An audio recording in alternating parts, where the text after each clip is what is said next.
Hello students, बेटा बात करते हैं नए टॉपिक की। और जो नया टॉपिक है हमारे पास वो सेलों से संबंधित है। अब हम यहाँ पर ये जानेंगे कि जो सेल होते हैं उनको जब खुले परिपथ में लगाया जाता है तब ई वी वगैरह के मान निकालने के लिए हम किन तरीकों का यूज करते हैं, और कुछ जो कॉम्प्लिकेटेड संरचनाएं होती हैं सेलों की उनमें हम लोग धारा वगैरह ज्ञात करने के लिए किस तरीके का यूज करते हैं। जो कुछ शॉर्ट ट्रिक्स होती हैं उनको हम यहाँ पर चर्चा करेंगे।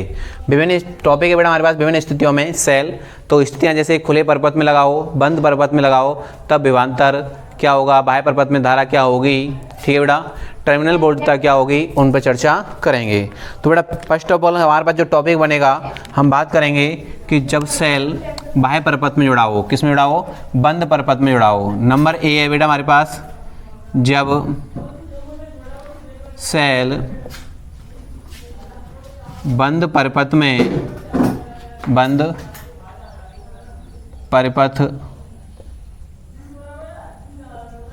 में जुड़ा हो, आई मीन कह सकते हैं कि परिपथ से जुड़ा हो, ठीक है ना।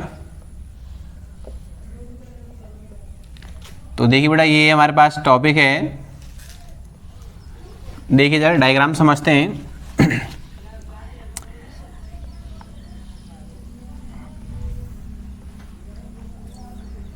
बेटा एक सेल है और जिसका ये आंतरिक प्रतिरोध है और इसे किसी बाह्य परिपथ से जोड़ दिया गया है। ये प्लस ये माइनस, ये बेटा आर है, ये स्मॉल आर है, और ये आप जानते हैं इसका विद्युत वाहकबल कितना होगा, ई होगा, क्लियर। और ये कैपिटल आर है। तो इसको किससे जोड़ दिया बेटा हमने, बाह्य परिपथ से जोड़ दिया है, मतलब परिपथ पूरा बंद है, क्लियर। तो हम लोग बात करेंगे कि परिपथ में धारा कितनी बहेगी, क्या स्थिति रहेगी। तो सबसे पहले बात करेंगे सेल द्वारा दी गई धारा या सेल द्वारा दी गई धारा। पहला पॉइंट रहेगा हमारे पास कि इस परिपथ में सेल द्वारा कितनी धारा दी जा रही है, सेल द्वारा कितनी धारा दी जा रही है। सपोज करो आई धारा फ्लो हो रही है तो आई की जो वैल्यू निकल के आएगी उस पर हम बात करेंगे। तो नंबर एक पॉइंट है, सेल द्वारा दी गई धारा। तो बेटा I इक्वल टू होगा अपने पास E upon R plus R, clear बेटा। तो ये I की वैल्यू निकल के आएगी, E इक्वल टू होगा I equal to E upon R plus R. R आप जानते हैं क्या होता है, आंतरिक प्रतिरोध होता है, और जो कैपिटल आर है वो क्या होता है, बाह्य प्रतिरोध होता है, ठीक। अब बात करेंगे कि प्रतिरोध आर के सिरों पर विभवांतर, जो कैपिटल आर है इसके सिरों पर विभवांतर कितना आएगा। तो नंबर 2,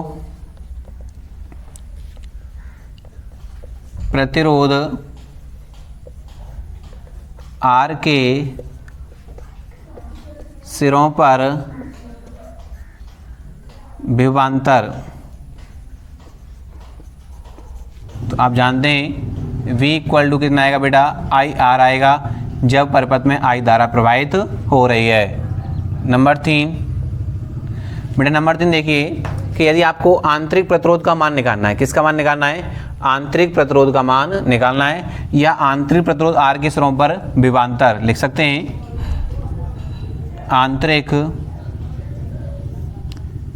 प्रतिरोध आर के सिरों पर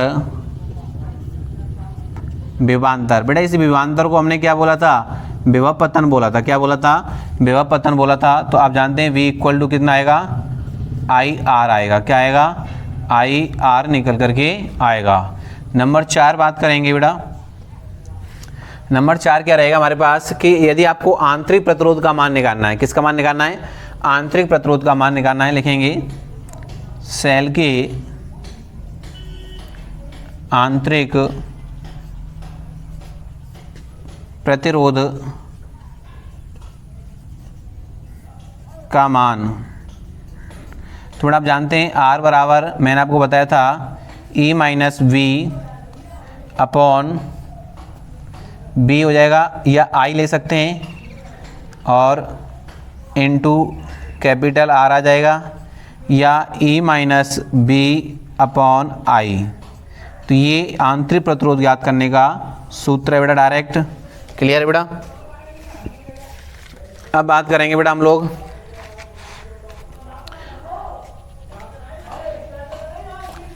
बेटा बाह्य परिपथ में शक्ति वह। नंबर नेक्स्ट है बेटा हमारे पास, ध्यान देना, नंबर 5 है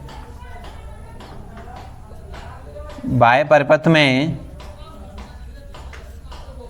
में शक्ति वह। तो आप जानते हैं P बराबर होता है बेटा BI। क्या होता है? BI। और B बराबर क्या होता है? IR होता है। तो आई स्क्वायर क्या हो जाएगा? R हो जाएगा।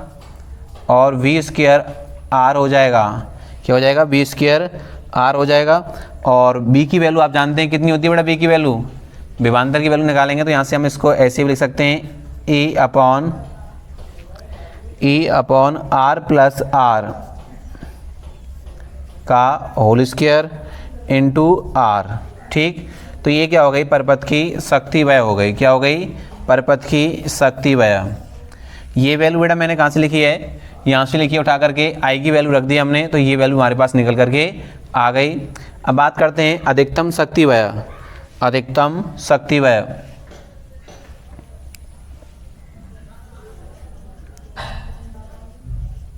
अधिकतम शक्ति वह।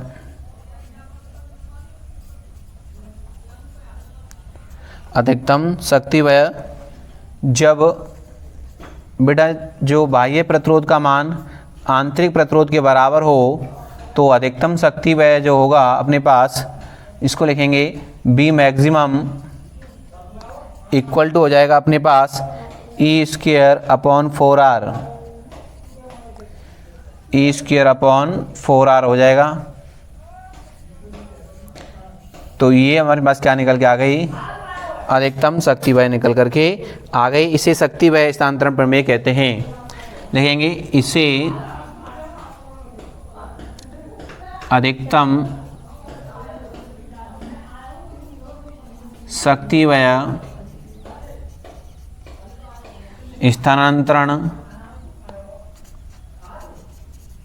स्थानांतरण प्रमेय कहते हैं। प्रमेय कहते हैं। तो बेटा ये जब स्थिति है जब अपने पास जो सेल है वो किसी बाह्य परिपथ से जुड़ा हो। क्लियर। अब जो स्थिति बनेगी नंबर बी की, वो बनेगी खुले परिपथ की, कि जब परिपथ बिल्कुल खुला हुआ हो तब स्थिति क्या बनेगी।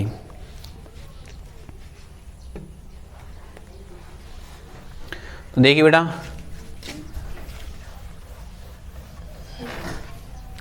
देख लीजिए इसको एक बार। तो ये चीज़ हमारे पास निकल करके आ गई, इसको हम मिटा देंगे।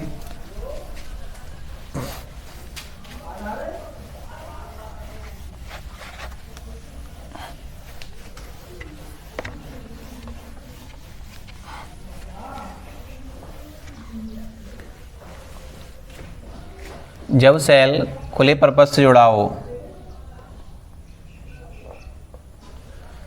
जब सेल खुले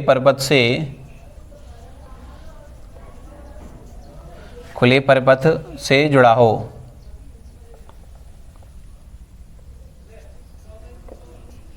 ठीक है बेटा। तो नंबर बी की स्थिति हमारे पास ये वाली स्थिति बी नंबर की है। तो देखिए इधर सर्किट बनाते हैं बेटा अपने पास। तो देखिए इधर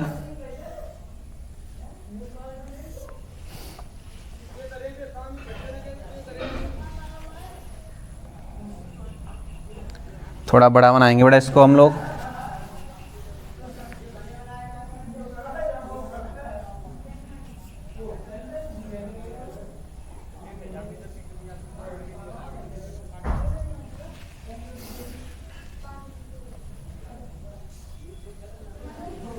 तो देखिए बेटा इधर ये हो गया प्लस, ये हो गया माइनस, जी ई हो गया अपने पास। और इसका आंतरिक प्रतिरोध भी कितना है? आर है। इसको सही से बना लेते हैं।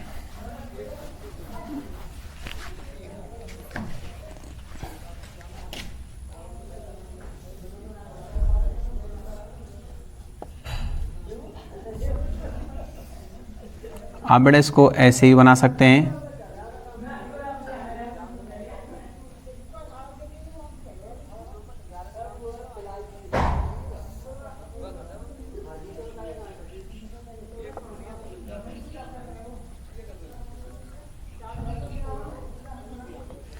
ठीक है बेटा, ये प्लस, ये माइनस, ये ई और ये आर। तो परपथ कैसे सर्किट से जुड़ा हुआ है? खुले परपथ, जो सेल है वो खुले परपथ में है, इसे बोलेंगे ए, और ये हो गया बी, ये हो गया सी और ये हो गया डी। क्लियर? तो ये स्थिति है अपने पास और सर्किट खुला हुआ है। तो बड़ा एक चीज़ देखिए आप लोग कि ए और बी के बीच का जो विभवांतर है, ए और बी के बीच का जो विभवांतर है वो इसके इक्वल रहेगा, क्योंकि इससे कोई धारा नहीं ली जा रही है। तो ए और बी के बीच का विभवांतर किसके इक्वल होगा? सेल की टर्मिनल वोल्टेज के बराबर होगा। ठीक है ना? और सी डी का जो विभवांतर है वो कितना रहेगा? 0 रहेगा। सी डी का जो विभवांतर रहेगा वो कितना रहेगा? 0 रहेगा। और परपथ में बहने वाली जो धारा है वो भी कैसी रहेगी? 0 रहेगी। ठीक है, लिखेंगे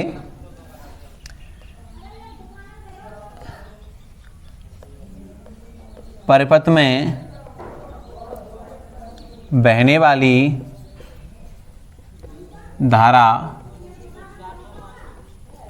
तो बेटा I इक्वल टू कितना है इस समय? 0 है। कितना है? 0 रहेगा खुले परपथ में। अब बात करते हैं, लिखेंगे बिंदु C व D के मध्य विभवांतर। बेटा C और D के मध्य का जो विभवांतर रहेगा वो रहेगा 0, क्योंकि इससे कोई धारा नहीं आ रही है। तो लिखेंगे सी डी इक्वल टू 0। अब बात करते हैं ए बी की। बिंदु ए व बी के मध्य विभवांतर। तो बेटा B A B equal to हो जाएगा किसके? विद्युत वाहक बल के। किसके इक्वल हो जाएगा? विद्युत वाहक बल के। क्लियर है बेटा? क्योंकि जब परपथ से कोई धारा नहीं बहती है तो विद्युत वाहक बल किसके इक्वल होता है? विभवांतर के बराबर होता है। ठीक है,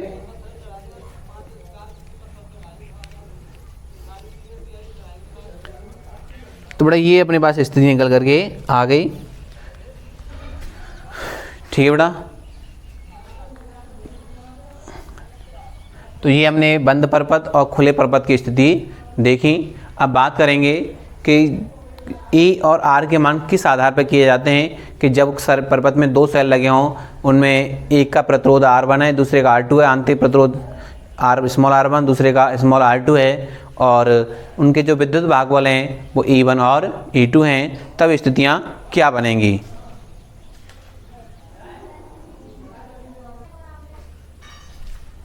देखिए बेटा, अब क्या स्थिति हमारे पास जो नई स्थिति है वो है, ध्यान दीजिए, किसी सेल, कोई भी सेल है बेटा, उसको बंद परपथ में, जिसका विद्युत बंद परपथ से जोड़ा गया है, कोई भी सेल है हमारे पास, उसको बंद परपथ से जोड़ा गया है, जिसका विद्युत वाहक बल कितना है बेटा? E है। कितना है? E।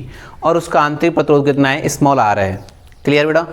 जब उसको बाह्य परपथ से जोड़ा जाता है तो उसका जो प्रतिरोध होता है वो R1 से बढ़कर कितना हो जाता है? R2 हो जाता है। जब इसको बाह्य परपथ से, जैसे कोई सेल था बेटा हमारे पास, उसको हमने किससे जोड़ा? बंद परपथ से जोड़ा, तो उसका जो विद्युत वाहक बल है वो E है और उसका आंतरिक प्रतिरोध है स्मॉल r है। तो बाह्य प्रतिरोध का जो मान होता है वो R1 से बढ़कर कितना हो जाता है? R2 हो जाता है। जब प्रतिरोध बदलेगा तो बेटा क्या बदलेगी? धारा बदलेगी, और धारा I1 से क्या हो जाती है? I2 हो जाती है, और विभवांतर B1 से कितना हो जाता है? B2 हो जाता है। तब ऐसी स्थिति दे रखी हो, आपको डायरेक्ट लिखी आएगी कि किसी सेल को किसी बंद परपथ से जोड़ा गया है, जिसका विद्युत वाहक बल 1 वोल्ट है और उसका आंतरिक प्रतिरोध 2 ओम है, तो उस परपथ का जो प्रतिरोध है वो 2 ओम से 4 ओम हो जाता है, तथा धारा का मान 1 एम्पियर से 2 एम्पियर हो जाता है, और वोल्टेज का जो मान है, विभवांतर का मान, वो 3 वोल्ट से 4 वोल्ट हो जाता है, तो उस सेल का विद्युत वाहक बल और आंतरिक प्रतिरोध ज्ञात कीजिए। जब ऐसी स्थिति बनती है तो आपको डायरेक्ट कुछ नहीं करना है, कोई कैलकुलेशन नहीं करनी है, आपको एक फॉर्मूला याद रखना है, E बराबर होता है I1 I2 upon I2 minus का I1। यहाँ आपको क्या ज्ञात करना है, विद्युत वाहक बल ज्ञात करना है। क्या ज्ञात करना है बेटा, विद्युत वाहक बल ज्ञात करना है। तो ये वाली स्थिति हमारे पास बन जाएगी। आपको क्या ज्ञात करवा रहा है, वो विद्युत वाहक बल। तो क्या फॉर्मूला रहेगा, I1 I2 upon I2 minus का I1 इंटू R1 माइनस का R2। जो स्थितियां दे रखी हैं तो इस फॉर्मूले से आप लोग क्या ज्ञात कर सकते हैं, विद्युत वाहक बल का मान ज्ञात कर सकते हैं। अब आपको क्या ज्ञात करना है, आंतरिक प्रतिरोध, क्योंकि दो चीज़ें ज्ञात करवाएगा। तो आंतरिक प्रतिरोध R बराबर क्या होता है, B अपॉन I, तो B2 माइनस का B1 अपॉन I1 माइनस का I2 करना है, ठीक है ना, क्योंकि ज़्यादा में से कम को धारा घटाना है तो बढ़कर हो रही है, ठीक है ना। तो I1 माइनस का I2 हो जाएगा, जो ज़्यादा हो रही है उसको हम कर देंगे। तो R बराबर बनेगा B2 माइनस का B1 अपॉन I1 माइनस का I2 होगा। और दूसरे फॉर्मूले में लगाना है तो I2 R2 minus I1 R1 upon I1 minus का क्या हो जाएगा, I2 हो जाएगा। क्लियर बेटा। देखिए कुछ नहीं किया है हमने, केवल इसका मल्टीप्लाई इसमें कर दिया है, तो यहाँ से अलग अलग डिवाइड कर देंगे। आंतरिक प्रतिरोध के लिए मैंने फॉर्मूला बताई दिया आपको कि क्या होता है, R बराबर होता है B2 माइनस का B1 अपॉन I1 माइनस का I2। अब बेटा बात करते हैं कि जब हमारे पास लघु परिपथ दे रखा हो, लघु परिपथ का मतलब होता है कि उसके बाह्य प्रतिरोध का मान कितना है बेटा, 0 है। जो बाह्य प्रतिरोध यहाँ लगाया गया है उसकी वैल्यू कितनी है, 0 है। और सेल है जिसका आंतरिक प्रतिरोध कितना है, R है, और विद्युत वाहक बल कितना है, E। तो इसमें जो अधिकतम धारा जो बहेगी वो कुछ क्षणों के लिए बहती है, तो I बराबर हो जाएगा E अपॉन R। और जो विभवांतर रहेगा वो कितना रहेगा, 0 रहेगा, क्योंकि उसमें प्रतिरोध क्या है, ठीक है बेटा, 0 है। और बेटा इसके लिए जो ग्राफ खींचा जाएगा वो ग्राफ इस आधार पर खींचा जाएगा। इनके जो ग्राफ आएंगे वो ऐसे आएंगे। जो V मैक्सिमम बराबर रहेगा E कब, जब वोल्टेज मैक्सिमम कब रहेगी, जब धारा 0 रहेगी, ठीक है। और I मैक्सिमम रहेगा E अपॉन R, तो B 0 होगी। तो ये स्थिति हमारे पास बन गई। तो बेटा ये टॉपिक था हमारे पास विभिन्न स्थितियों में सेल, और इसके आधार पे आपने E और R के मान ज्ञात किए, जो कंपटीशन में आपसे डायरेक्ट पूछे जा सकते हैं। तो मैंने आपको बिल्कुल बेसिक तरीका से, बिल्कुल 0 लेवल से आपको टॉप पर ले गया, ठीक है बेटा। Thank you for watching video.